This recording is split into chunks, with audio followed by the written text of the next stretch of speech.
दक्षिण भारत संस्कृति, परंपरा, धार्मिक स्थलों का एक खजाना है। जिज्ञासा तृप्त करने के लिए कीजिए मामल्लापुरम, तिरुपति, त्रिची, पलानी, मदुरई, रामेश्वरम, कन्याकुमारी, केरला, कोची की यात्रा। Kochi to Mumbai by Cordelia cruise, 3 रातें 4 दिन फुल बोर्ड, और उसके बाद मुंबई में आप अच्छे वक्त बिता पाएंगे। अगली टोली निकल रही है 9 अप्रैल 2023 को और वापसी होगी 4 मई 2023 को।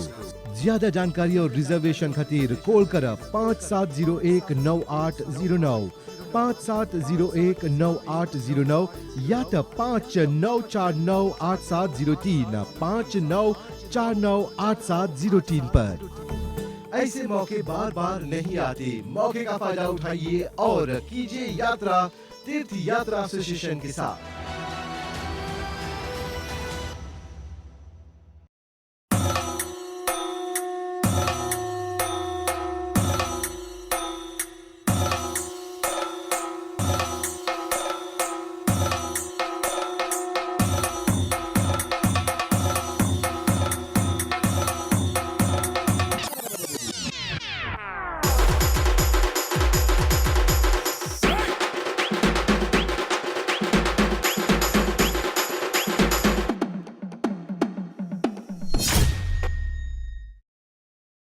नमस्ते। दक्षिण भारत के ई यात्रा कार्यक्रम में आप सब लोग के स्वागत करत है जा। आज यात्रा कार्यक्रम के एपिसोड में आपको ले जाते जा दक्षिण भारत के एगो विशेष मंदिर में, जेके रामेश्वरम मंदिर बोला जा। और हिंदू धर्म के सबसे सर्वश्रेष्ठ ग्रंथ, सनातन धर्म के ग्रंथ रामायण में जौन कथा आवेला, जहाँ पर प्रभु राम शिव शक्ति पूजा करेला, जमे से सकी लंका जाए और ई पूजा जौन बा उ सीता के खोज में जाए खातिर कर ले रहलन। वही शिवलिंग ई मंदिर में पावल जाला और हैजा पर ही विशेष पूजा प्रार्थना करल जाला। जैसे कि जानेला कि हर एगो विशेष मंदिर में एगो नियम है कि कैमरा के जाए के अधिकार नहीं है, पर आप लोग के जौन मंदिर के आसपास के नज़ारा बा दिखावब जा और ई मंदिर के इतिहास के बारे में भी बतावब जा। तो चला ई देश के जौन मंदिर बा एकर इतिहास के बारे में जानी जा। और ई भी विशेष है कि ई मंदिर में जब प्रवेश करबा तब 12 गो नहीं बल्कि 22 गो कुंड के पानी से तोहरा नहवाल जाला। जब नहला लेबा तब सकबा मंदिर में प्रवेश करे। तो चला हमनी के साथ ये यात्रा तय करी जा।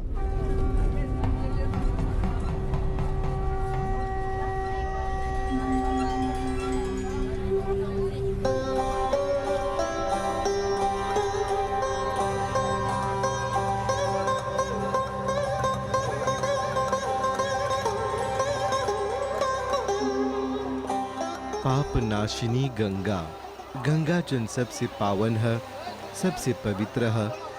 ओकर स्नान करला से सब रोग, पीड़ा, पितृदोष, नकारात्मक वृत्ति और पाप मिट जाला। ऐसे तो पुराण में लिखल गल बाटे। त्वमेव माता च पिता त्वमेव, त्वमेव बन्धुश्च सखा त्वमेव, त्वमेव सर्वं ममैव देव।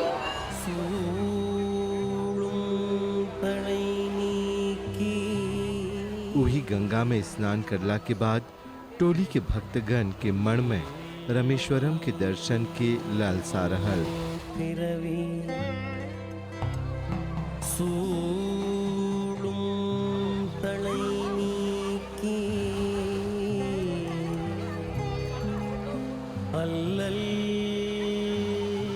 गंगा माई के स्नान करला के बाद तट पर विशेष पूजा विधि करल गल। पितृवृण और पितृ मोक्ष खातिर विशेष गंगा मंत्र पढ़ल गल।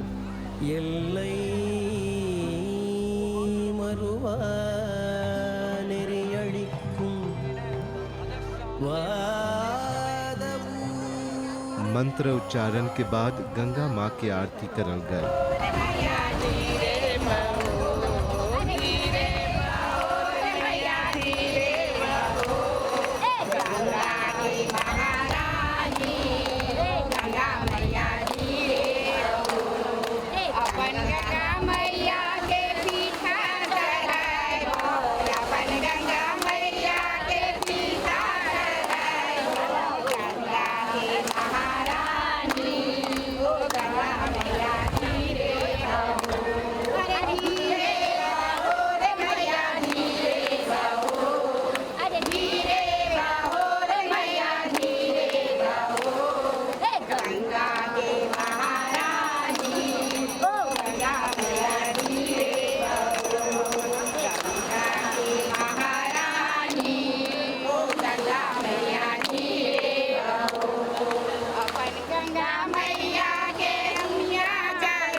स्नान करल वस्त्र के बदल के मुख्य मंदिर की ओर प्रस्थान कर लीजा।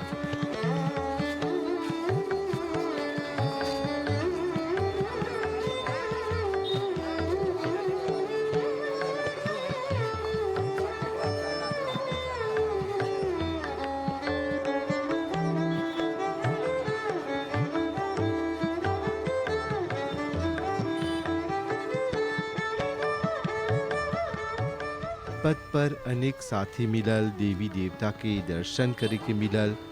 धार्मिक स्थल होइला के कारण जहाँ तहाँ तोरा छोटा मोटा मंदिर, धार्मिक संस्था एवं विद्या के मंदिर, पाठशाला भी मिल जाला।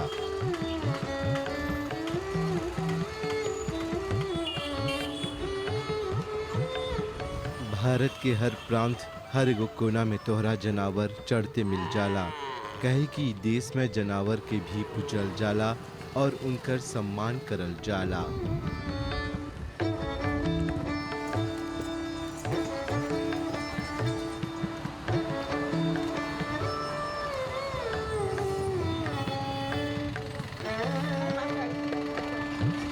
रामेश्वरम में सुबह के जन घाम उगेला, उ आंगन में आटा से बनावल रंगोली के स्वागत से होवेला।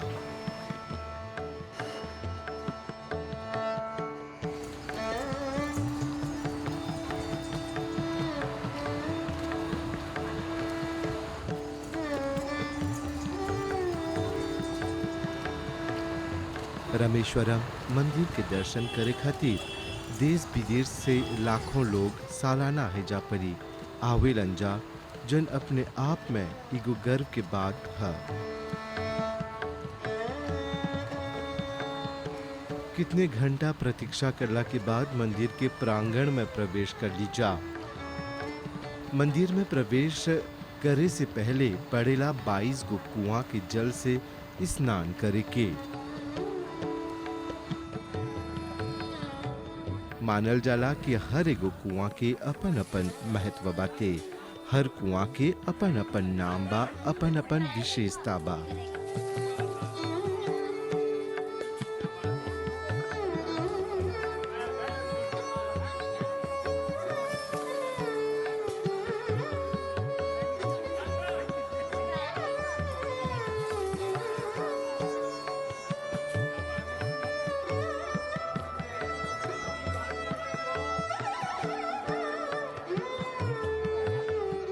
ई 22 गो कुआं में से जोन प्रमुख कुआं है वह अग्नि तीर्थम और जटायु मानल जाला कि हैजे परी जटायु के पंख कट के गिरल रहल। ई प्रकार हर एगो कुआं के अपन महत्व बाटे।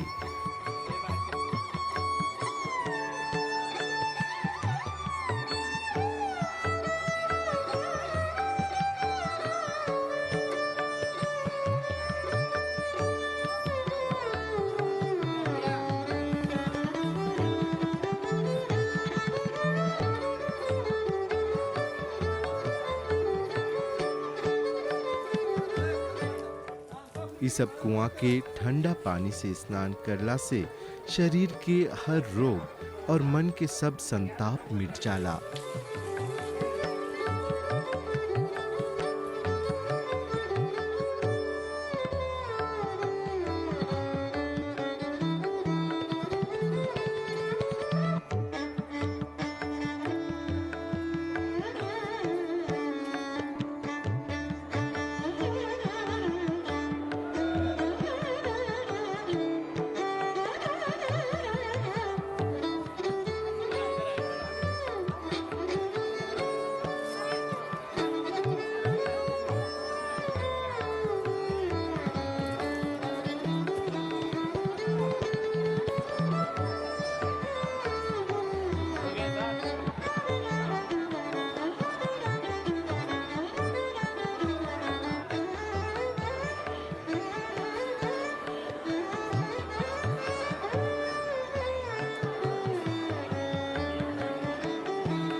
इस सब कुआं में स्नान करला पर पर्यटक लोग के भी सकारात्मक ऊर्जा मिलल और हमनी के बतैलन जा। Je me sens super bien. हैजा परी आय On est से entré पहले dans un कबो नहीं truc सोचले vraiment रही positif, कि जीवन में et एगो de ऐसन rencontrer सकारात्मक beaucoup ऊर्जा de होला nature, थान पर आवब। हैजा परी 22 को कुआं में स्नान करला के बाद पूरा शरीर में सकारात्मक ऊर्जा दौड़ता और अपने आप के एकदम हल्लुक अनुभव करत है। reboosté, très très calme, détendu, en paix avec moi-même. हैजा Enfin, je आइला sens पर vraiment une एगो différence, अजीब ça सुकून va महसूस होता। mieux ऐसा que लगता जैसे je रोम l'ai रोम trouvé में très puissant et भगवान बस sentir, गए बा। bah, हैजा les के gens, वातावरण एकदम शांत c'est और tellement, एकदम भक्तिमय बा। pris dedans. Voilà, des grosses vibrations exactement. Du coup, ça m'a fait beaucoup de bien.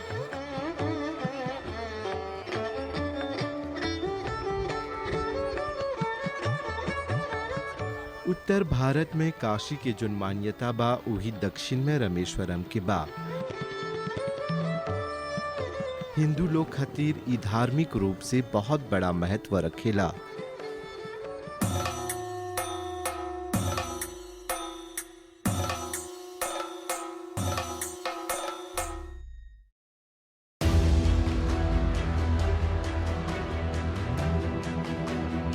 मानव जीवन बार बार नहीं मिलता। यमुनोत्री, गंगोत्री, केदारनाथ, बद्रीनाथ, काशी, बनारस जैसे धार्मिक स्थलों की यात्रा कर सफल कीजिए अपना मानव जीवन। यमुनोत्री का दर्शन कर यम त्रास मिटाइए, गंगोत्री, केदारनाथ, बद्रीनाथ का दर्शन कर मोक्ष प्राप्त कीजिए। उत्तर भारत के लिए अगली यात्रा निर्धारित की गई है 27 सितंबर 2023 से लेकर 22 अक्टूबर तक। ज्यादा जानकारी और रिजर्वेशन खातिर कॉल कर 57019809 57019809 या तो 59498703 59498703 पर। पावन चार धाम की यात्रा का अपना सपना साकार कीजिए तीर्थ यात्रा एसोसिएशन के साथ।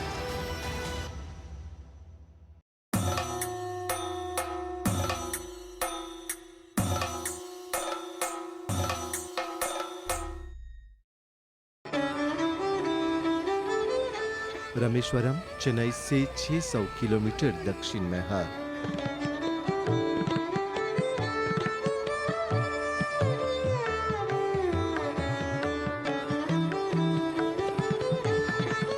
रामेश्वरम एगो टापू में पावल जाला। हिंद महासागर और बंगाल के चारों ओर से घेरल बाटे। सबसे बड़ा रामनाथ स्वामी के मंदिर यही खूबसूरत टापू में पावल जाला जो आकर्षण के केंद्र बाटे। जो शिव ज्योतिर्लिंग प्रकाश के स्तंभ भी है। कथा के अनुसार जब श्री राम लंका के राजा रावण के वध कर सीता के मुक्त कर अयलन त गंधमादन पर्वत पर बसे होला ऋषि लोग श्री राम पर ब्राह्मण हत्या के आरोप लगैलन जा। उ लोग के सलाह पर ही ब्राह्मण हत्या के पाप धोई खातिर उ शिव शक्ति पूजा करे के विचार करलन। एगो शिवलिंग तोहरा रेत से मिली, बालू से मिली जन सीता मैया बनैले रहलन और एगो जन हनुमान जी कैलाश पर्वत से अनले रहलन। प्रभु राम के आदेश पर उनकर देरी होइला पर सीता मैया बालू से शिवलिंग बनैले रहलन। तब से लेके आज तक दोनों शिवलिंग की पूजा होवेला है जापरी। ई विशाल भवन सर्वोत्तम कारीगर लोग के महिनता और कारीगरी के प्रमाण दिवेला। चार धाम में ई सबसे प्रमुख मानल जाला। हैजा पर स्थापित शिवलिंग 12 द्वादश ज्योतिर्लिंग में से एगो मानल जाला। हैजा परी राम सेतु के निर्माण भी करल गल रहल, जेकर से गुजर के वानर सेना लंका पर धावा बोलले रहलन जा। बाद में प्रभु राम विभीषण के मांग पर धनुष कोड़ी नामक स्थान पर उस सेतु के तोड़ दिले रहल। हैजा के मंदिर के फ्री डायमेंशनल जन गलियारा बा विश्व के सबसे लंबा गलियारा मानल जाला। मंदिर लगभग 6 हेक्टेयर जमीन पर बनावल गल बाटे। मंदिर में विशाल लक्ष्मी जी के गर्भगृह के निकट ही 9 ज्योतिर्लिंग बाटे जो लंकापति विभीषण द्वारा स्थापित करल गल रहल ऐसन बोलल जाला। रामनाथ जी के मंदिर में जो ताम्र पट बाटे ओकर से पता चलेला कि 1163 ईस्वी में श्रीलंका के राजा पराक्रम बाहुमूल लिंग होला गर्भगृह के निर्माण करवैले रहलन। उ मंदिर में सिर्फ शिवलिंग की स्थापना करल गल रहल। देवी के कोनो मूर्ति नहीं रखल गल रहल। यही कारण इनकर नाम निह संगेश्वर के नाम से नामकरण करल गल। बाद में 15 शताब्दी में राजा उदयन सेतुपति और निकटस्य नागौर निवासी वैश्व 1460 में एकर 75 फीट ऊंचा गोपुरम के निर्माण कर ले रलन। बाद में मदुरई के एगो देवी भक्त इनकर जीर्ण द्वार बनवैलन। 16वीं शताब्दी में दक्षिणी भाग के द्वितीय परकोटे के दीवार के निर्माण तिरुमलई सेतुपति करवैले रलन। उनकर और उनकर पुत्र के मूर्ति द्वार पर ही विराजमान बाते। यही शताब्दी में मदुरई के राजा विश्वनाथ नायक के एगो अधीनस्य राजा उदयन सेतुपति कट्टेश्वर नदी और मंडप के निर्माण करवैले रलन। नदी मंडप 22 फीट लंबा, 12 फीट चौड़ा और 17 फीट ऊंचा बाटे। रामनाथ के मंदिर के साथ सेतु माधव के मंदिर आज से 100 वर्ष पहले शमनाथपुरम के राजा उदयन सेतुपति और एगो धनी वैश्व द्वारा मिल के बनावल गल रहल। 17वीं शताब्दी में दलवाई सेतुपति पूर्वी गोपुरम आरंभ करवैलन। 17वीं शताब्दी में रवि विजय सेतुपति देवी देवता लोग के शयन गृह और एगो मंडप बनवैलन। बाद में मुत्तु रामलिंग सेतुपति के बाहरी परकोटे के निर्माण करवैलन। रामेश्वरम मंदिर भारतीय निर्माण कला और शिल्प कला के एगो सुंदर नमूना है। एकर प्रदेश द्वार 40 फीट ऊंचा बाटे और प्रकार में मंदिर के भीतरे सैकड़ों विशाल खंबा बाटे। देखबा त सब एक समान लगेला, पर भीरी जाके निमन से बारीकी से नजर डाल के देखबा त हर एगो खंबा पर बेल बूटे के अलग अलग कारीगिरी तोरा मिली। इस सब खंबा के अद्भुत कारीगिरी देखे के विदेशी भी दंग रह जाला। मंदिर के आसपास कोनो पहाड़ नहीं बाते, पर सोचोला बात त यह कि इतना बड़ा बड़ा काला पत्थर जोन बाती कहाँ से आनल गल रहल। इ मंदिर के निर्माण करे खातिर मानल जाला कि इ सब पत्थर जोन बा लंका से आनल गल रहल। अब सवाल इ उठेला कि लंका से इ सब पत्थर के अनले रहल।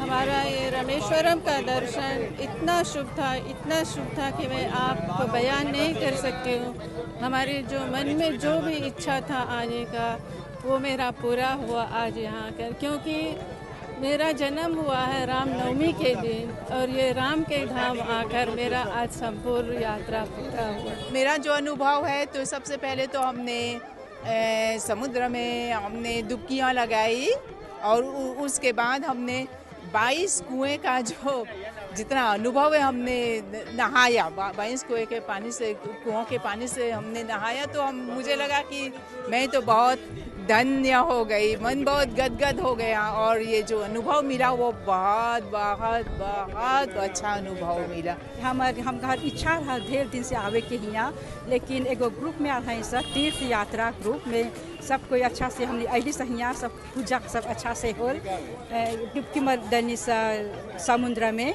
और रामचंद्र जी के इच्छा रहा कि हम यहाँ आवब। फजीर के निकलनी से लोटेल से गई सा गंगा जल में स्नान कर ली सा। बाद में यहाँ हमने के रामेश्वरम मंदिर में अली सा। हैजा पर 22 यानी कि 22 तीर्थम से हमने के स्नान हुआ। बाद में हमने गई सा दर्शन घर होल ज्योतिर्लिंगम से और बाद में माता पार्वती से। बहुत खुश हुए हम सबके साथ दर्शन होल शिव जी के और पार्वती के।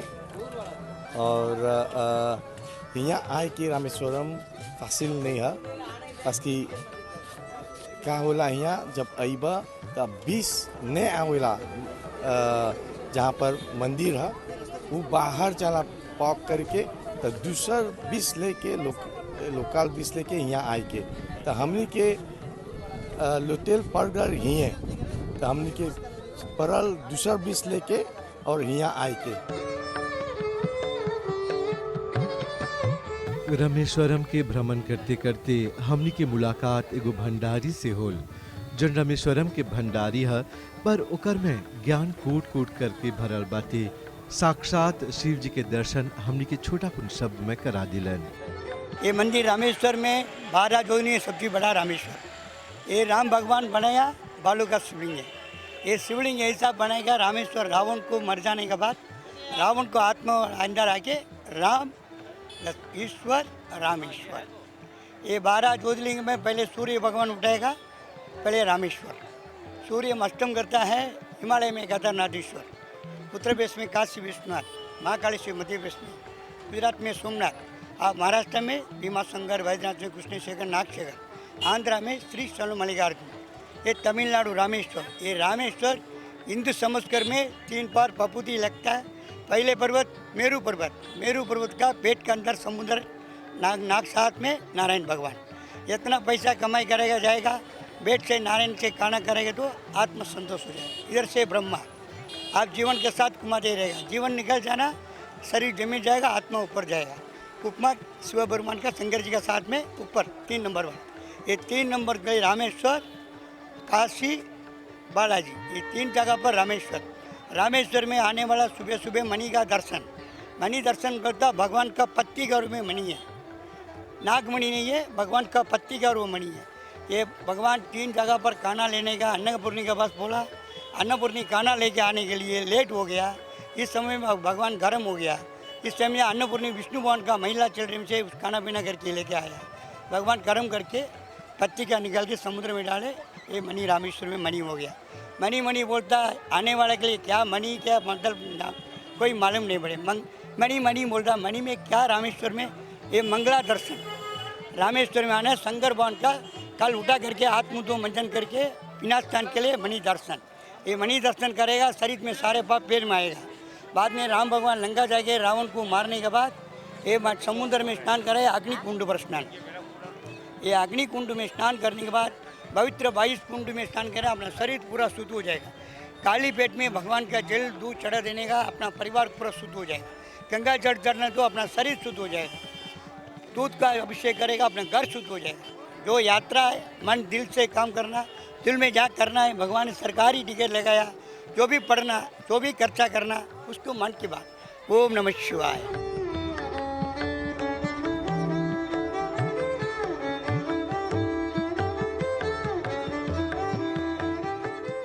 रात के पूरा शहर, पूरा मंदिर चमकेला और चारों तरफ दिव्य शक्ति बहेला। रात के अंधेरे में हैजा गंगा किनारे बैठ के गंगा माँ से आराधना करबा तब मन की अजीब ठंडक मिलेला। अपन पितरी लोग की याद करके यदि हैजा पर बैठ के जब तब करबा तब मन की असीम शांति मिलेला। रात के पूरा शहर, पूरा मंदिर चमकेला। ई सब अनुभव शायद टीवी के जरिए महसूस नहीं करबा, हैजा परी अला के बाद ही सकबा के महसूस करे। रामेश्वरम ही में अनेक धार्मिक स्थल बाते जो नावत सप्ताह आपके देखावब जा साथ में भैला कर खातिर बहुत बहुत धन्यवाद। पूरी टीम की तरफ से शुभ रात्रि, नमस्ते। दक्षिण भारत संस्कृति, परंपरा, धार्मिक स्थलों का एक खजाना है। जिज्ञासा तृप्त करने के लिए कीजिए मामल्लापुरम, तिरुपति, त्रिची, पलानी, मदुरई, रामेश्वरम, कन्याकुमारी, केरला, कोची की यात्रा। Kochi to Mumbai by Cordelia cruise, 3 रातें 4 दिन फुल बोर्ड और उसके बाद मुंबई में आप अच्छे वक्त बिता पाएंगे। अगली टोली निकल रही है 9 अप्रैल 2023 को और वापसी होगी 4 मई 2023 को। ज्यादा जानकारी और रिजर्वेशन खातिर कॉल करा 57019809, 57019809 या तो 59498703, 59498703 पर। ऐसे मौके बार बार नहीं आते। मौके का फायदा उठाइए और कीजिए यात्रा तीर्थ यात्रा एसोसिएशन के साथ।